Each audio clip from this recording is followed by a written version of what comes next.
ശമൂവേലിന്റെ 1-ാം പുസ്തകം 27-ാം അധ്യായം. അനന്തരം ദാവീദ്, ഞാൻ ഒരു ദിവസം ശൗലിന്റെ കയ്യാൽ നശിക്കുകയുള്ളൂ, ഫിലിസ്ത്യരുടെ ദേശത്തിലേക്ക് ഓടിപ്പോകുകയല്ലാതെ എനിക്ക് വേറെ നിവൃത്തിയില്ല. ശൗൽ അപ്പോൾ ഇസ്രയേൽ ദേശമൊക്കെയും എന്നെ അന്വേഷിക്കുന്നത് മതിയാക്കും, ഞാൻ അവൻ്റെ കയ്യിൽ നിന്ന് ഒഴിഞ്ഞു പോകും എന്ന് മനസ്സിൽ നിശ്ചയിച്ചു. അങ്ങനെ ദാവീദ് പുറപ്പെട്ടു. താനും കൂടെയുള്ള 600 പേരും ഗത്ത് രാജാവായ മാവോക്കിന്റെ മകൻ അഖീഷിന്റെ അടുക്കൽ ചെന്നു. ഇസ്രയേൽക്കാരത്തിയായ അഹീനോവം, നാബാലിന്റെ ഭാര്യയായിരുന്ന അബീഗയിൽ എന്നീ 2 ഭാര്യമാരുമായി ദാവീദ് കുടുംബസഹിതം അവന്റെ എല്ലാ ആളുകളും ഗത്തിൽ ആഖീഷിന്റെ അടുക്കൽ പാർത്തു. ദാവീദ് ഗത്തിലേക്ക് ഓടിപ്പോയി എന്ന് ശൗലിന് അറിവ് കിട്ടി. അവൻ പിന്നെ അവനെ അന്വേഷിച്ചതുമില്ല. ദാവീദ് ആഖീഷിനോട്, നിനക്ക് എന്നോട് കൃപയുണ്ടെങ്കിൽ നാട്ടുംപുറത്ത് ഒരു ഊരിൽ എനിക്കൊരു സ്ഥലം കൽപ്പിച്ചു തരുവിക്കണം, അവിടെ ഞാൻ പാർത്തുകൊള്ളാം. രാജനഗരിയിൽ നിന്റെ അടുക്കൽ അടിയൻ പാർക്കുന്നത് എന്തിന് എന്ന് പറഞ്ഞു. ആഖീഷ് അന്ന് തന്നെ അവന് സിക്ലാഗ് കൽപ്പിച്ചു കൊടുത്തു. അതുകൊണ്ട് സിക്ലാഗ് ഇന്ന് വരെയും യഹൂദ രാജാക്കന്മാർക്കുള്ളതായിരിക്കുന്നു. ദാവീദ് ഫെലിസ്ത്യ ദേശത്ത് പാർത്ത കാലം 1 ആണ്ടും 4 മാസവുമായിരുന്നു. ദാവീദും അവൻ്റെ ആളുകളും ഗശൂരിനെയും ഗസ്രിയെയും അമാലേക്കരെയും ചെന്ന് ആക്രമിച്ചു. ഇവർ ഷൂർ വരെയും മിസ്രയീം ദേശം വരെയുമുള്ള നാട്ടിലെ പൂർവ്വനിവാസികളായിരുന്നു. എന്നാൽ ദാവീദ് ആ ദേശത്തെ ആക്രമിച്ചു. പുരുഷന്മാരെയും സ്ത്രീകളെയും ജീവനോടെ വെച്ചേച്ചില്ല. ആടുമാടുകൾ, കഴുതകൾ, ഒട്ടകങ്ങൾ, വസ്ത്രങ്ങൾ എന്നിവയൊക്കെയും അപഹരിച്ചുകൊണ്ട് അവൻ ആഖീഷിന്റെ അടുക്കൽ മടങ്ങി വന്നു.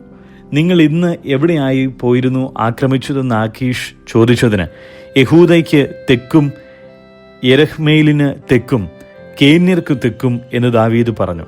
ദാവീദ് ഇങ്ങനെയൊക്കെയും ചെയ്തു. അവൻ ഫെലിസ്ത്യരുടെ ദേശത്ത് പാർത്ത കാലമൊക്കെയും അവൻ്റെ പതിവ് ഇതായിരുന്നു എന്ന് അവർ നമ്മെക്കുറിച്ച് പറയരുത് എന്ന് വെച്ച് ഗത്തിൽ വിവരമറിയിപ്പാൻ തക്കവണ്ണം ദാവീദ് പുരുഷനാകട്ടെ സ്ത്രീയെ ആകട്ടെ ജീവനോട് വെച്ചേച്ചില്ല. ദാവീദ് സ്വജനമായ ഇസ്രയേലിന് തന്നെത്താൻ നാറ്റിച്ചതുകൊണ്ട് അവൻ എന്നും എൻ്റെ ദാസനായിരിക്കും എന്ന് പറഞ്ഞ് ആഖീഷ് അവനിൽ വിശ്വാസം വെച്ചു. യെശയ്യാവിന്റെ പുസ്തകം 23-ാം അധ്യായം. സോരിനെക്കുറിച്ചുള്ള പ്രവാചകം. തർഷീഷ് കപ്പലുകളെ മുറയിടുവിൻ, ഒരു വീടും ശേഷിക്കാതെ വണ്ണവും പ്രവേശനമില്ലാതെ വണ്ണവും അത് ശൂന്യമായിരിക്കുന്നു. കിത്തീൻ ദേശത്ത് വെച്ച് അവർക്ക് അറിവ് കിട്ടിയിരിക്കുന്നു. സമുദ്രതീര നിവാസികളെ മിണ്ടാതെ ഇരുപ്പിൻ. സമുദ്ര സഞ്ചാരം ചെയ്യുന്ന സീദോന്യ വർത്തകന്മാർ നിന്നെ പരിപൂർണയാക്കിയല്ലോ. വലിയ വെള്ളത്തിന്മേൽ സീഹോർ പ്രദേശത്തെ കൃഷിയും നീലനദിയിങ്കലെ കൊയ്ത്തും അതിന് ആദായമായി വന്നു. അത് ജാതികളുടെ ചന്തയായിരുന്നു. സീദോനെ ലജ്ജിച്ചു കൊള്ളുക, എനിക്ക് നോവ് കിട്ടിയിട്ടില്ല, ഞാൻ പ്രസവിച്ചിട്ടില്ല, ബാലന്മാരെ പോറ്റിയിട്ടില്ല, കന്യകമാരെ വളർത്തിയിട്ടുമില്ല എന്ന് സമുദ്രദുർഗം തന്നെ പറഞ്ഞിരിക്കുന്നു. സോരിന്റെ വർത്തമാനം മിസ്രയീമിലെത്തുമ്പോൾ അവർ ആ വർത്തമാനത്താൽ ഏറ്റവും വ്യസനിക്കും. തർഷീഷിലേക്ക് കടന്നു ചെല്ലുവിൻ, സമുദ്രതീര നിവാസികളെ മുറയിടുവിൻ. പുരാതനമായി പണ്ടേയുള്ള നിങ്ങളുടെ ഉല്ലാസ നഗരം ഇതാകുന്നുവോ? സ്വന്തം കാൽ അതിന് ദൂരത്ത് പ്രവാസം ചെയ്യുവാൻ വഹിച്ചുകൊണ്ടുപോകും. കിരീടം നൽകുന്നതും വർത്തകന്മാർ, പ്രഭുക്കന്മാരും വ്യാപാരികൾ, ഭൂമിയിലെ മഹാന്മാരുമായുള്ളവരുമായ സോരിനെക്കുറിച്ച് അത് നിർണയിച്ചതാർ.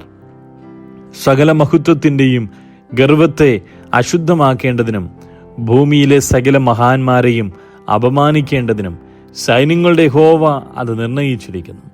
തർഷീഷ് പുത്രിയെ, ഇനി ബന്ധനമില്ലായകയാൽ നീ നീലനദി പോലെ നിന്റെ ദേശത്തെ കവിഞ്ഞൊഴുകുക. അവൻ സമുദ്രത്തിന്മേൽ കൈനീട്ടി രാജ്യങ്ങളെ നടുക്കിയിരിക്കുന്നു. യഹോവ കനാനിനെ കുറിച്ച് അതിൻ്റെ കോട്ടകളെ നശിപ്പിപ്പാൻ കൽപ്പന കൊടുത്തിരിക്കുന്നു. ബലാത്കാരം അനുഭവിച്ച കന്യകയായ സീദോൻ പുത്രി, ഇനി നീ ഉല്ലസിക്കുകയില്ല. എഴുന്നേറ്റ് കിത്തീമിലേക്ക് കടന്നുപോക, അവിടെയുള്ള നിനക്ക് സ്വസ്ഥതയുണ്ടാകിയില്ല എന്നവൻ കൽപ്പിച്ചിരിക്കുന്നു. ഇതാ കൽദയരുടെ ദേശം, ഈ ജനം ഇല്ലാതെയായി. അശൂർ അതിനെ മരുമൃഗങ്ങൾക്കായി നിയമിച്ചു കളഞ്ഞു. അവർ തങ്ങളുടെ കാവൽ മാളികകളെ പണിത് അതിലെ അരമനകളെ ഇടിച്ച് അതിനെ ശൂന്യ കൂമ്പാരമാക്കി തീർത്തു. തർഷീഷ് കപ്പലുകളെ മുറിയിടുവിൻ, നിങ്ങളുടെ കോട്ട ശൂന്യമായി പോയല്ലോ. അന്നാളിൽ സോർ ഒരു രാജാവിൻ്റെ കാലത്തിനൊത്ത 70 സംവത്സരത്തേക്ക് മറന്നുകിടക്കും. 70 സംവത്സരം കഴിഞ്ഞിട്ട് സൂര്യന് വേശ്യയുടെ പാട്ടുപോലെ സംഭവിക്കും. മറന്നുകിടന്നിരുന്ന വേശ്യയെ വീണയെടുത്തു പട്ടണത്തിൽ ചുറ്റി നടക്ക. നിന്നെ ഓർമ്മ വരേണ്ടതിന് നല്ല രാഗം മീട്ടി വളരെ പാട്ടുപാടുക. 70 സംവത്സരം കഴിഞ്ഞിട്ട് യഹോവ സോരിനെ സന്ദർശിക്കും. അപ്പോൾ അത് തൻ്റെ ആദായത്തിനായി തിരിഞ്ഞ് ഭൂമിയിലെ സകല ലോകരാജ്യങ്ങളോടും വേശ്യാവൃത്തി ചെയ്യും. എന്നാൽ അതിൻ്റെ വ്യാപാരവും ആദായവും യഹോവയ്ക്ക് വിശുദ്ധം ആയിരിക്കും. അതിനെ നിക്ഷേപിക്കുകയോ സ്വരൂപിച്ചു വയ്ക്കുകയോ ചെയ്യുകയില്ല. അതിൻ്റെ വ്യാപാരം യഹോവയുടെ സന്നിധിയിൽ വസിക്കുന്നവർക്ക് മതിയായ ഭക്ഷണത്തിനും മോടിയുള്ള ഉടുപ്പിനുമുള്ളതായി ഉതകും. 1 തിമോത്തിയോസ് 1-ാം അധ്യായം. നമ്മുടെ രക്ഷിതാവായ ദൈവത്തിൻ്റെയും നമ്മുടെ പ്രത്യാശയായ ക്രിസ്തുയേശുവിൻ്റെയും കൽപ്പന പ്രകാരം ക്രിസ്തുയേശുവിൻ്റെ അപ്പോസ്തലനായ പൗലോസ് വിശ്വാസത്തിൽ നിജപുത്രനായ തിമോത്തിയോസിന് എഴുതുന്നത്: പിതാവായ ദൈവത്തിങ്കൽ നിന്നും നമ്മുടെ കർത്താവായ യേശുക്രിസ്തുവിങ്കൽ നിന്നും നിനക്ക് കൃപയും കനിവും സമാധാനവും ഉണ്ടാകട്ടെ.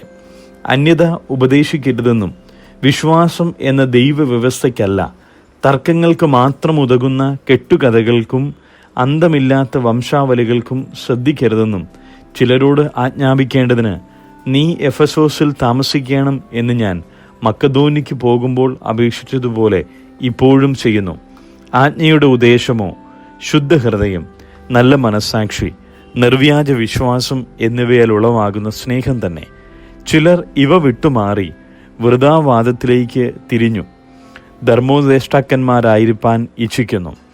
തങ്ങൾ പറയുന്നത് ഇന്നതെന്നും സ്ഥാപിക്കുന്നത് ഇന്നതെന്നും ഗ്രഹിക്കുന്നില്ലതാനും. ന്യായപ്രമാണമോ നീതിമാനല്ല. അധർമ്മികൾ, അഭക്തർ, അനുസരണം കെട്ടവർ, പാപികൾ, അശുദ്ധർ, ബാഹ്യന്മാർ, പിതൃഹത്താക്കൾ, മാതൃഹന്താക്കൾ, കൊലപാതകർ, ദുർനടപ്പുകാർ, പുരുഷ മൈഥുനക്കാർ, നരമോഷ്ടാക്കൾ, ബോഷ്കു പറയുന്നവർ, കള്ളസത്യം ചെയ്യുന്നവർ എന്നീ വകക്കാർക്കും പദ്യോപദേശത്തിന് വിപരീതമായ മറ്റ് ഏതിനും അത്ര വച്ചിരിക്കുന്നതെന്ന് ഗ്രഹിച്ചുകൊണ്ട് അതിനെ ന്യായോചിതമായി ഉപയോഗിച്ചാൽ ന്യായപ്രമാണം നല്ലതു തന്നെ എന്ന് നാം അറിയുന്നു. ഈ പരിജ്ഞാനം എങ്കിൽ ഭരമേൽപ്പിക്കുന്നതായി ധന്യനായ ദൈവത്തിൻ്റെ മഹത്വമുള്ള സുവിശേഷത്തിന് അനുസാരമായതു തന്നെ. എനിക്ക് ശക്തി നൽകിയ ക്രിസ്തുയേശു എന്ന നമ്മുടെ കർത്താവ് എന്നെ വിശ്വസ്തൻ എന്നെണ്ണി ശുശ്രൂഷയ്ക്ക് ആക്കിയതുകൊണ്ട് ഞാൻ അവനെ സ്തുതിക്കുന്നു. മുമ്പേ ഞാൻ ദൂഷകനും ഉപദ്രവിയും നിഷ്ഠൂരനും ആയിരുന്നു. എങ്കിലും അവിശ്വാസത്താൽ അറിയാതെ ചെയ്തതാകൊണ്ട് എനിക്ക് കരുണ ലഭിച്ചു. നമ്മുടെ കർത്താവിൻ്റെ കൃപ ക്രിസ്തുയേശുവിലുള്ള വിശ്വാസത്തോടും സ്നേഹത്തോടും കൂടെ അത്യന്തം വർദ്ധിച്ചുമിരിക്കുന്നു.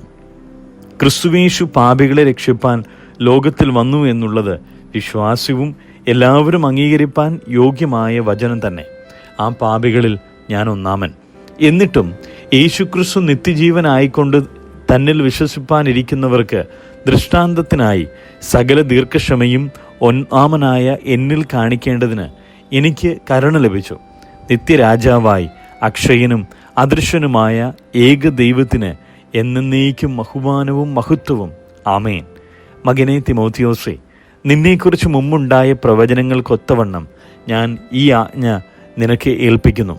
നീ വിശ്വാസവും നല്ല മനസ്സാക്ഷിയും ഉള്ളവനായി അവയെ അനുസരിച്ച് നല്ല യുദ്ധസേവ ചെയ്യുക. ചിലർ നല്ല മനസ്സാക്ഷി തള്ളിക്കളഞ്ഞിട്ട് അവരുടെ വിശ്വാസ കപ്പൽ തകർന്നുപോയി. ഹുമനയോസും അലക്സണ്ടറും ഈ കൂട്ടത്തിലുള്ളവർ ആകുന്നു. അവർ ദൂഷണം പറയാതിരിപ്പാൻ പഠിക്കേണ്ടതിന് ഞാൻ അവരെ സാത്താനെ ഏൽപ്പിച്ചിരിക്കുന്നു.